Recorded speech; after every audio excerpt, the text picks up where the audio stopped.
Hello friends, this is the lesson number 18 in the series of Criticism in English Literature.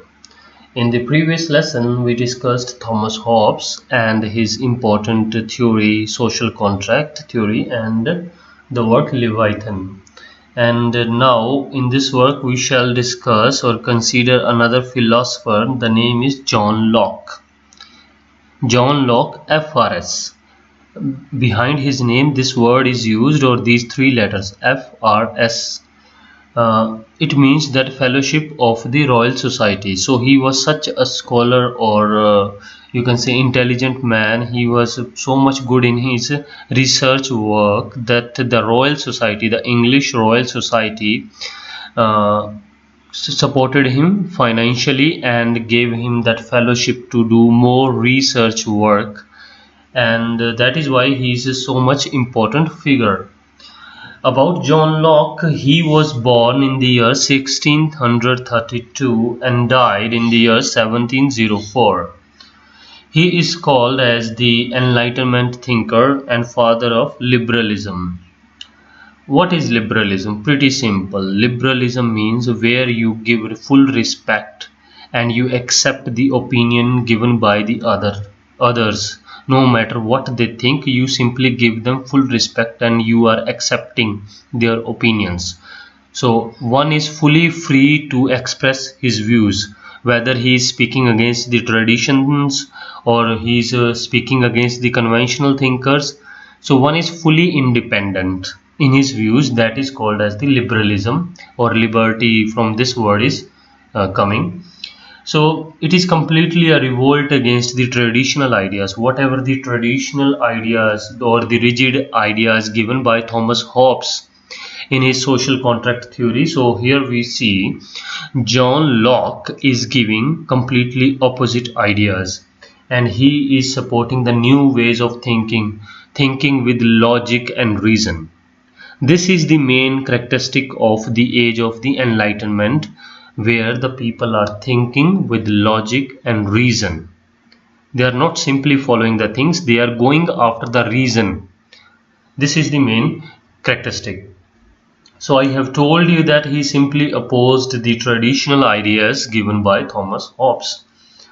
And what he said in nutshell, if I say, where Thomas Hobbes was saying that the king or monarch should be given absolute sovereignty and power to control the people. John Locke is saying that monarchy should be limited. He should not be given the full power. He should be given some limited powers. So there should be proper check on him to control him. So absolute monarchy means where someone is having full powers, that is too dangerous for the society. Further, he says that the social contract existing between the government and the people, as explained by Thomas Hobbes, this can be broken and this will be broken when there will be too much torture or too much exploitation of the people by the government, and that time the people will stand and rise for their rights and to get the, you can say, whatever is necessary for them to stand against the exploitations. So it all depends on the will, the firm will of the people. And for humans, he is saying, where Thomas Hobbes had said that the people are corrupt or people are selfish by nature. John Locke says that the people are so wise and good by nature. Only the society corrupts their mind. He says that whatever is there in natural form, that is absolutely good and wise and respectable. Only after coming into the society, if we have any man, for example, if someone is newly born and that kid will definitely like any color, any race, anything, but slowly coming into the society he learns to hate the opposite color, like the white people. He learns to hate the black people. So similar sort of things one learns from the society. So that is why he says that if something is there in its natural form, that is good and wise, only the society corrupts it. And now about his important works, we have 2 or 3 works. So in fact there are 2 ideas given by him that are pretty much important. In the first work we have, that is Essay Concerning Human Understanding. Essay Concerning Human Understanding. This is written in 4 books. So in part 1 he is simply talking about the innate ideas, the ideas which talks about the characteristics that one adapt by the birth. So people believe in such things, and then he comes to the theory of tabula rasa. This is important, means he says that by the birth one is absolutely blank as a slate. So on a slate you can write anything. So similar thing is with the human mind. So the theory of tabula rasa, this is a very important point because it was asked in UGC net question as well, that tabula rasa is related to what sort of thing, means it is related to human, means this theory, tabula rasa theory, is related to human mind as a blank state, means at the time of birth our mind is absolutely blank as a slate, and later the society, the whatever the surrounding atmosphere for one experiences, according to that the things are written on the human mind. So remember this point, tabula rasa. Then he further talks about that empiricism. So empiricism means learning the things by experience. You can search this word even on Google as it is written there on the screen, EMPRICISM. It is not imperialism, it is empiricism, means learning the things by coming directly into the experience, means you get the first hand experience, only then you learn the things. So all knowledge comes through experience. We tends to learn everything with experience. If someone is telling us, most of the time what happens, that unless or until we experience ourselves, only then we believe that yes, the things go like this. This may be related to any concept of hot or cold, or as a child one is feeling the taste of anything only by the experience, and later he understands that how the taste of one thing differs from the other. So learning the things with direct experience is called as the theory of empiricism.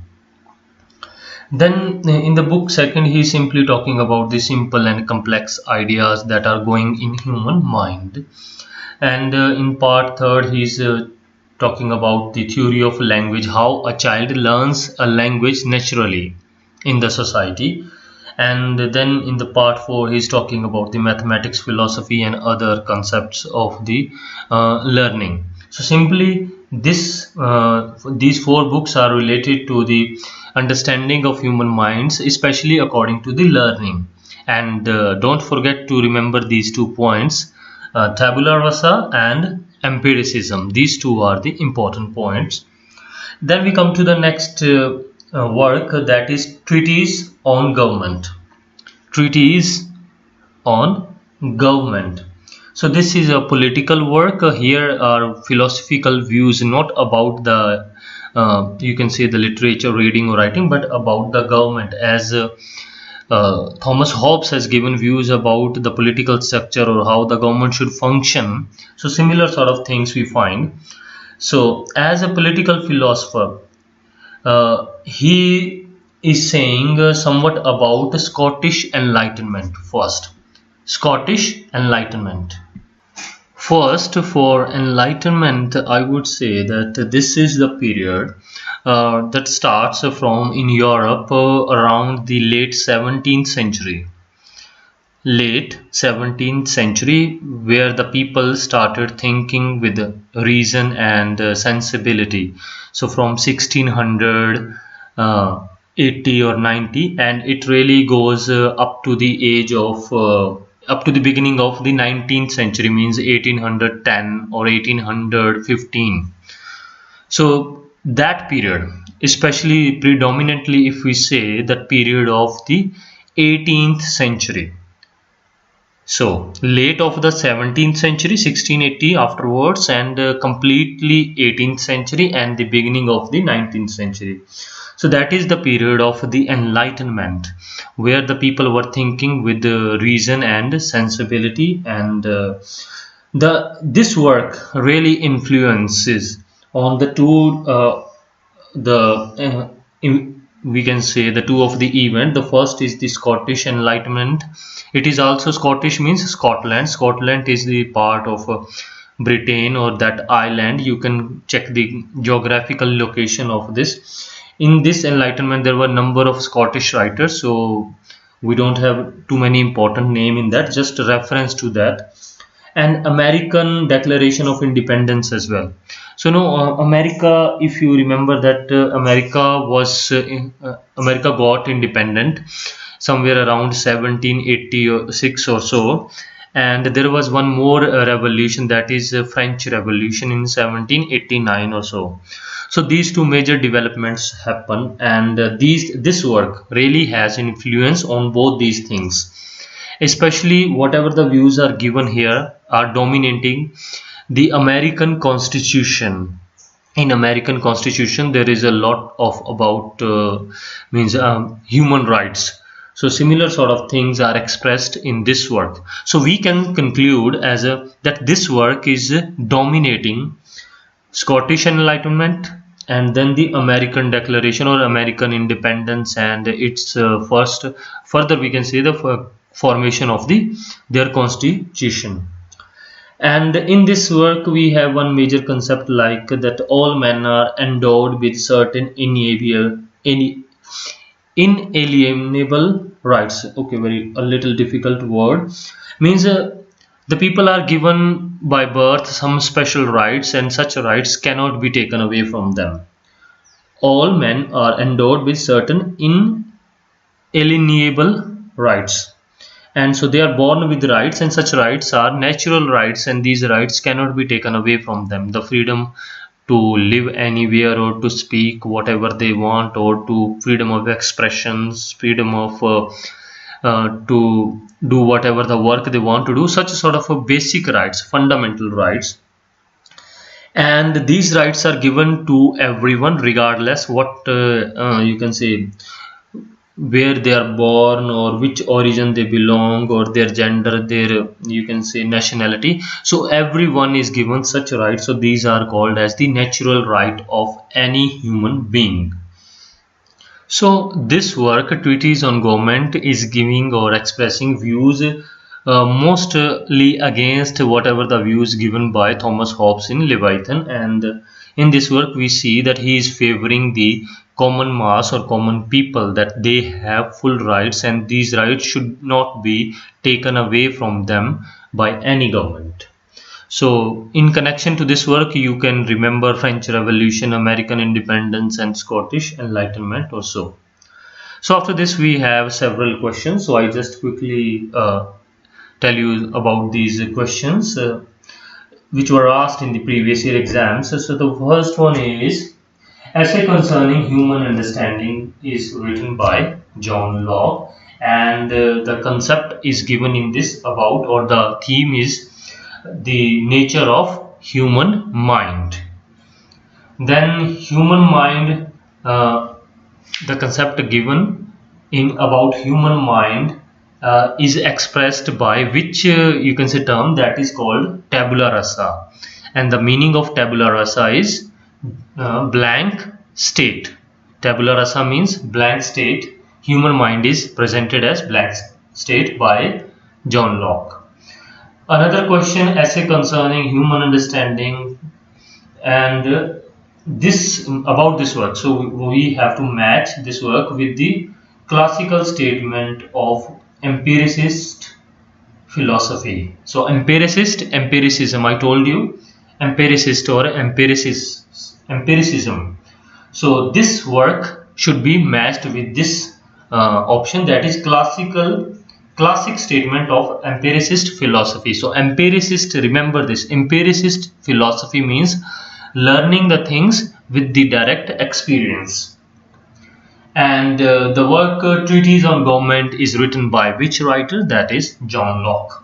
So that's all we have about John Locke. So remember, not too many works and especially the theory of tabula rasa, empiricism, the treatise on government, and essay concerning human understanding. Just 4 or 5 names you can quickly remember. So that's all we have, and again I am telling you, these are just these lessons should be taken as an audio lesson, because most of the important points just are placed on the screen, and you can enjoy these lessons just plugging in your headphones, and if you desire you can watch the screen, otherwise you can just enjoy.